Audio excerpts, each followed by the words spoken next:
Market లో invest చేసి మీ డబ్బులు డబుల్ చేసుకోవాలనుకుంటున్నారా? సుందరరామిరెడ్డి గారి లైవ్ సెమినార్ కి అటెండ్ అవ్వండి.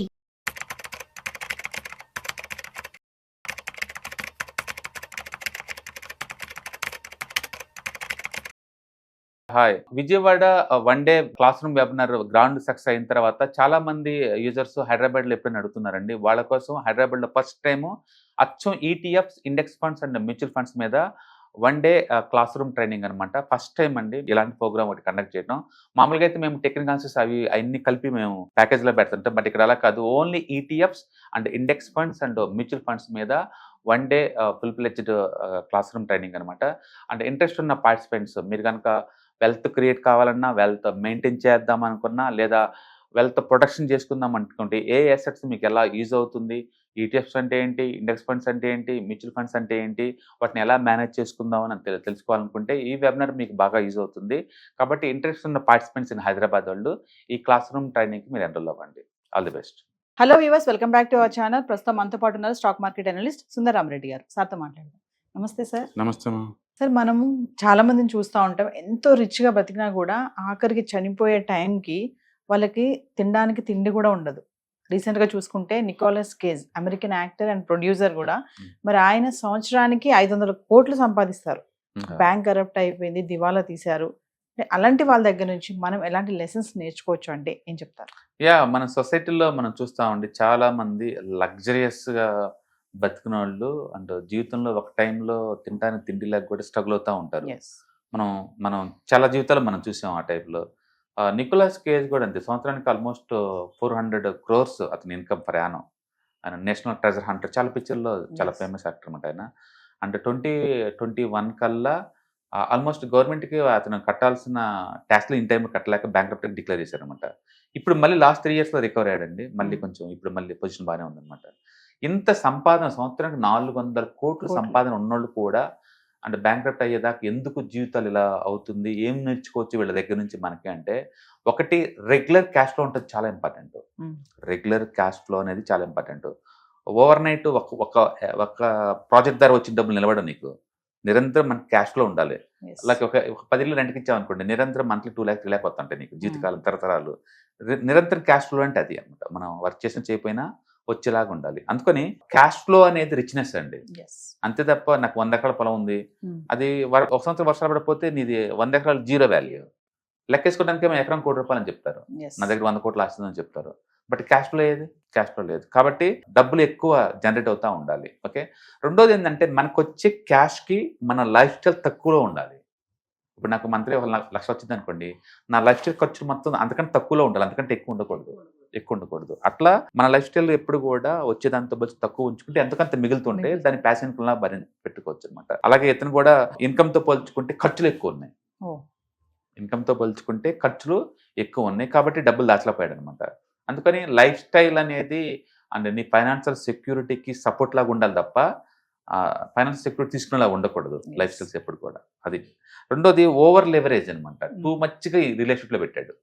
టూ మచ్గా మోస్ట్ ఎక్స్పెన్సివ్ రియల్ ఎస్టేట్ మొత్తం కొనుక్కుంటూ వెళ్ళాడు. అవి ఇన్ టైంలో అమలాపోయావు. నాకు అర్జెంట్ డబ్బులు కావాలన్నప్పుడు అవి ఏ సెట్ నేను ఏం చేయలేకపోయాను అనమాట.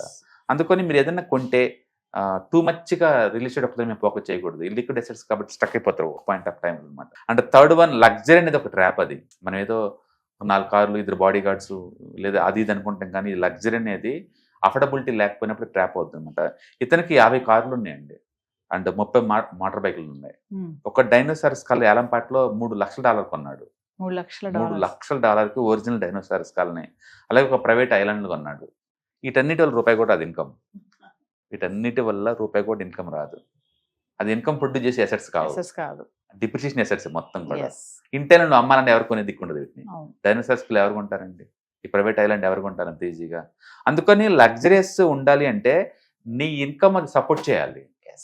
నీ ఇన్కమ్ పరిధి దాటి నువ్వు కొన్నావు అనుకున్న లగ్జరీస్ని ట్రాప్ అయిపోతారు. అందుకని మెజారిటీ పీపుల్ ఏంటంటే డూప్లెక్స్ హౌస్లను కొంటారు. 20 లక్షలు 30 లక్షలు 30 కోట్లు 20 కోట్లు 30 కోట్లు పెట్టేసి. ఆ టైంలో ఎమోషనల్ బాగానే ఉంటుంది. 1 or 2 years ఇన్కమ్ బాగుంది, లైఫ్ స్టైల్ బాగుంటుంది. ఇన్కమ్ ఎప్పుడైతే ఆగిపోయిందో దీన్ని ఈఎంఐ కట్టలేరు. ఇంకా ఈఎంఐ చూస్తే మంత్లీ 4-5 లక్షలు కట్టాలి. జాబ్ పోయినప్పుడు ఇన్కమ్ పోయింది కదా. అంటే ఫ్యూచర్లో వచ్చే జాబ్ ఇన్కమ్ చూసుకొని కొంటారు వీళ్ళు, ఇప్పుడు ఉన్న ఇన్కమ్ బట్టి కాదు. ట్రాప్ అవుతారు. ఇప్పుడు దాన్ని అమ్మనం లేడు, దాని మెయింటెనెన్స్ ఫీజే Maintenance. మంత్లీ 1 lakh ఉంటుంది. ఎస్ అలాంటి లైఫ్ స్టైల్, అందుకని లగ్జరియస్ లైఫ్ స్టైల్ అఫోర్డబిలిటీ ఉందా లేదా మనం చెక్ చేసుకోవాలి. రైట్, అందుకని ఇతను టూ మచ్ లగ్జరీకి వెళ్ళాడు, సో ట్రాప్ అయిపోయాడు. And fourth one, quick money always disappear very fast. Yes ఒక లారీ టికెట్ లో డబ్బు వస్తే జీవితకాలం ఉండదు, అది వచ్చిన స్పీడ్ గా. అందుకని రెగ్యులర్ క్యాష్ ఫ్లో ఉంటాం Cash flow. ఇంపార్టెంట్ తప్ప సింగిల్ టైం కాదు. వీళ్ళు ఏంటంటే ఈ హాలీవుడ్ సినిమా నుంచి బీభత్సం డబ్బు వచ్చింది అనుకుంటున్నారు. 2 సినిమాలు ఫ్లాప్ అయినాయి అనుకోండి, 3వ సినిమా నుంచి డబ్బు కూడా రాదు, రూపాయి కూడా రాదు. అందుకని ఈ సడన్ గా వచ్చి హార్ట్ మనీ బేస్ గా తీసుకుని లైఫ్ స్టైల్ డెవలప్ చేసుకున్నారు అనుకోండి, మెయింటైన్ చేయడం చాలా కష్టం. ఎందుకో సినిమా ఇండస్ట్రీలో అల్లడిపోతున్న రీజన్ ఇదే. 2 సినిమాలు హిట్ అవ్వగానే ఇక నాకు సినిమాలు ఇలా వస్తాయి 10-20 అనుకుంటారు, లైఫ్ స్టైల్ పెంచుకుంటూ పోతారు. ఎస్ ఈ ప్రైవేట్ హెలికాప్టర్లు కొంటాలు, ఒక 10 మంది కార్లు కొంటాలు, సెక్యూరిటీ గార్డులు పెట్టుకోవటాలు, సొంతంగా మేకప్ మ్యాన్లు, డైటిషియన్లు పెట్టుకుని ఇవన్నీ చేస్తుంటారు. 2 సినిమాలు ఫ్లాప్ అయింది అనుకోండి, ఇన్కమ్ లేదు కదా, ఇంకా ఎస్ ఈ మొత్తం ఎలా మేనేజ్ చేస్తారు ఇంకా. అందుకని ఎక్కువ ఇలాంటి స్టోరీస్ మనం ఫిల్మ్ ఇండస్ట్రీలో వింటాం. సడన్ గా లైఫ్ స్టైల్ వాళ్ళే పెంచుకునేది, వేరే ఇండస్ట్రీలో ఇంతగా లైఫ్ స్టైల్ ఎక్స్పెన్స్ చేసుకోరు ఎవరు. ఎస్ ఓకే, అందుకని ఇన్కమ్ ఏమో 1-2 సినిమాల ద్వారా వచ్చింది, అది ఆగిపోయినప్పుడు అన్నీ ఆగిపోతున్నాయి అనమాట. అందుకని క్విక్ గా వచ్చి మన ఏది కూడా సస్టైనబిలిటీ ఉండకపోవచ్చు. ఎస్ నెక్స్ట్, మీరు అప్పుల్లో ఉన్నారనుకోండి, ఇన్కమ్ ప్రయారిటీ ఇవ్వాలి. అప్పుల్లో ఉన్నప్పుడు ఇతను బ్యాంక్రప్ట్ గా డిక్లేర్ చేయాలి, వచ్చిన ఆస్తులు మొత్తం అమ్మేసుకుంటూ పోతుంది ఒక్కొక్కటి. అందుకని మీద ఏదైనా ఆస్తులు కనుక ఉంటే వాటి అమ్మటం ఏం చేసుకోండి, ముందు అప్పులు క్లియర్ చేసుకోండి. అప్పులు ఉండని చెప్పి మీకు పీస్ ఆఫ్ మైండ్ దొరకదు, ఏం చేయాలో అర్థం కాదు. అందుకని అప్పులు ఏదైనా ఉంటే టైంలో వెళ్ళే. అండ్ మీకు ఏదన్నా డబ్బు అవసరం, ఇక లైఫ్ స్టైల్ మెయింటైన్ చేయలేకపోతున్నాను అనుకోండి, అన్నెసరీ థింగ్స్ అన్ని అమ్మేసుకుంటూ పోండి. మనోడికి 50 కార్లు ఉన్నాయి, అమ్మేసే. 30 బైక్లు ఉన్నాయి, అమ్మేసే. ప్రైవేట్ ఐలాండ్ అమ్మకాన్ని పెట్టేసే. స్కల్ డైమండ్ స్కల్ అవసరం లేదు, అమ్మేసేయండి. మొత్తం అమ్మేసుకొని ఎంచక్క ముందు అప్పులు క్లియర్ చేసుకోండి. Yes. ఎందుకంటే ఈ ఎసెట్ ప్రొడ్యూస్ చేయవయి, అవును ఏ ఎసెట్ ఏదైతే ప్రొడ్యూస్ చేయట్లేదు వాటి మొత్తం అమ్మేసుకోవడం బెటర్. మనోడు కూడా అంతే, మొత్తం అమ్మేసుకొని కూర్చున్నాడు. మొత్తం అమ్మేసుకున్న తర్వాత అప్పులని మొత్తం తీసేసాడు. నెక్స్ట్ సర్కిల్ ఏంటంటే రిపిటేషన్ అనేది ఎనీ టైంలో మనం బిల్డ్ చేసుకోవచ్చు. మన దగ్గర స్కిల్ అనుకుంటే hero never be zero. Yes అందుకని రిపిటేషన్ అని చెప్పినది. రిపిటేషన్ కోసం చెప్పేసి ఫాల్స్ మిస్టేజ్ కోసం వీటన్నిటి నువ్వు మేనేజ్ చేయలేవు, వీటన్నిటిని పెట్టుకొని మేనేజ్ చేయలేవు. అందుకే చాలా మంది ఏదో నమ్మాలి అంటే ఏమైనా అనుకుంటారేమో, ఇలా సొసైటీ భయపడతారు, పరువు పోతుంది పరువు పోతుందేమో అనుకుంటారు. ఇన్సెక్యూర్ తో బతికే బదులు ఈ బెటర్ కదా ఎస్ ఇవి. అందుకని మనోళ్ళు వెంటనే చాలా వరకు అసెట్స్ మొత్తం అమ్మి అప్లని క్లియర్ చేసుకున్నాడు. తర్వాత 22లో పిగ్ అని మూవీ తీశాడు, సూపర్ హిట్ అయింది. తర్వాత వెయిట్ ఆఫ్ మ్యాసివ్ టాలెంట్ అని 22లో తీశాడు, అది కూడా హిట్ అయింది. సో అందుకని repetition any point of skill అంటే ఉంటే మనం ఆ స్కిల్ ద్వారా మనం డెవలప్ అవ్వచ్చు అనమాట. ఎస్ సో ఇది. తర్వాత లైఫ్ స్టైల్ ఎప్పుడు కూడా మన ఫైనాన్స్ మ్యాటర్ డిక్టేట్ చేయకూడదు. లైఫ్ స్టైల్ మీ ఇన్కమ్ తగ్గట్టు లైఫ్ స్టైల్ ఉండాలి తప్ప, ఇన్కమ్ తగ్గింది అనుకోండి లైఫ్ స్టైల్ తగ్గించుకోండి, తప్పేం లేదు. ఎవరో ఏదో అనుకుంటారనే బదులు నీకు కంఫర్ట్ ఉందా లేదని చాలా ఇంపార్టెంట్ ఇక్కడ. ఓకే, సో మనడు కూడా అంతే, ఎర్నింగ్స్ ఎప్పుడైతే తగ్గిపోయినాయో లైఫ్ స్టైల్ కూడా తగ్గించుకున్నాడు, దాన్ని సెట్ అయిపోయాడు. అండ్ ఫైనాన్స్ ఎప్పుడైనా రావచ్చు నీకు మళ్ళీ ఆ లైఫ్ స్టైల్. మనోడు 2 సినిమాలు హిట్ అయ్యి మళ్ళీ ఎంతకంత మనీ సంపాదించుకున్నాడు. ఎస్ అందుకని స్కిల్ కనుకుంటే రిపిటేషన్ డెవలప్ చేసుకోవచ్చు, మళ్ళీ ఇన్కమ్ ఎప్పుడైనా తీసుకోవచ్చు. అందుకని స్కిల్కి ఇంపార్టెన్స్ ఇవ్వమంటాడు. అందుకని ఏదైనా సరే, ఏదైనా మీరు కొంటే అసెట్ ప్రొడ్యూస్ చేసే అసెట్స్ కొనుక్కోండి. Yeah. టూ మచ్ రిలేషన్ పెట్టకూడదు, ఈ లిక్విడ్ ఇన్ టైంలో అమ్మలేరు. అండ్ అసెట్ ప్రొడ్యూస్ చేయలేని వాటిని మనం కొనకూడదు. చాలా మంది ఆర్టికల్స్ రేర్ పీసెస్ అని చెప్పి అవి కొంటా ఉంటారు, వర్కౌట్ అవుతాయి అన్ని కూడా, Yes. క్యాష్ ప్రొడ్యూస్ చేయమన్నమాట. లైఫ్ స్టైల్ ఎప్పుడు ఖర్చులు మన కంట్రోల్లో ఉంచుకోవాలి. ఓవర్ గా అప్పుడప్పుడు వచ్చే డబ్బు ఎప్పుడు నిలబడదు. ఎస్ ప్లాన్ చేసుకొని ముందే దాన్ని సెట్ చేసుకోవాలి మనం, ఎందుకంటే రెగ్యులర్గా వచ్చే ఇన్కమ్ కాదు కదా. అవును అందుకని వాటిని రెగ్యులర్గా ఇన్కమ్ వచ్చే చోట ఇన్వెస్ట్ చేయడం ద్వారా మనం దాన్ని రెగ్యులర్ ఇన్కమ్ మార్చుకోవచ్చు అనమాట. అలాగే ఏదైనా అప్పులు కనుక అయితే లైఫ్లో ఇమీడియట్గా ముందు అన్ప్రొడ్యూస్డ్ అసెట్స్ మొత్తం క్లియర్ చేసేసి పెంచుకోవడం బెటర్. స్కిల్ ఎప్పటికైనా మన అసెట్ అనమాట, అది అంటూ ఉంటే ఏదో టైంలో మళ్ళీ మనం కంబ్యాక్ రావచ్చు. అందుకని ఫైనాన్షియల్ ఆర్డర్స్ ఈ రోజు ఉంటే రేపు పోవచ్చు ఈ మొత్తం. అందుకని అప్పులు మొత్తం తగ్గించుకొని లైఫ్ స్టైల్ మన కంట్రోల్లో ఉంచుకొని స్కిల్ ఎప్పుడు ఉంచుకోవడం ద్వారా ఇవి అన్నిటిని మనం ఓవర్టేక్ చేసుకోవచ్చు అనమాట. ఊహించు, సంవత్సరానికి 400 కోట్లు సంపాదించే వాళ్ళు అండ్ 2020 కల్లా రోడ్డు మీదకి వచ్చాడు అంటే మనం ఊహించండి, 50 కార్లు 40 బైక్లు ఒక ఐలాండ్స్ ఉన్న వ్యక్తులు చిన్నోళ్ళు కాదు. ఇదే మనం మైక్ టైసన్ చూసాము, బోరిస్ వెల్సన్ చూసాము, అండ్ మన తెలుగు సావిత్రి గారు, చూసాము, yes. అంటే కాంతారావు చూసాము.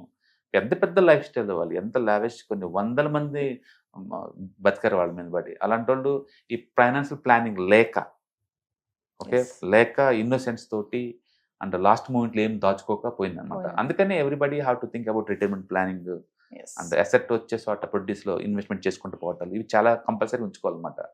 అంతే తప్ప వచ్చిన రోజు వచ్చినట్టు రేపంటూ లేనట్టు ఉండకూడదు. వీళ్ళు ఏంటంటే నిరంతరం వర్క్ ప్రాజెక్టులు వస్తుంటే అనుకుంటారు, ఎస్ ఏజ్ దాటే కొద్ది నీకు తగ్గుతుంది ఛాన్స్ థింక్ రాదు వాళ్ళకి.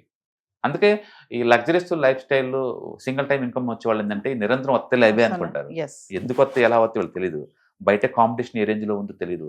అందుకని మన లైఫ్ స్టైల్ ఎప్పుడు కూడా లేదు, పరిస్థితులు తగ్గట్టు అడాప్ట్ చేసుకుంటూ అంటే ఫ్లెక్సిబిలిటీ చేసుకుంటూ పోవాలి తప్ప మా తాత ఎమ్మెల్యే మా నాన్న ఎమ్మెల్యే నేను ఇంకా అవుతా బీచ్లు అన్నట్టు ఉండకూడదు. ఇప్పుడు పరిస్థితులు తగ్గట్టు నువ్వు మోల్డ్ అవ్వాలి. Yes thank you sir. Hi, మొట్టమొదటిసారిగా క్లాస్ రూమ్ ట్రైనింగ్ అండి. 1 డే క్లాస్ రూమ్ ఎన్విరాన్మెంట్లో ఆఫ్లైన్ వెబినార్ జరగబోతుంది. అంటే ఇంట్రెస్ట్ ఉన్న పార్టిసిపెంట్స్ ఈ కింద స్క్రోల్ అవుతున్న నెంబర్కి రింగ్ చేసుకొని సీట్ బుక్ చేసుకోండి. దీంట్లో ETFs, index funds and mutual funds మీద completely and hand holding experience మీకు ప్రొవైడ్ చేయబడుతుంది.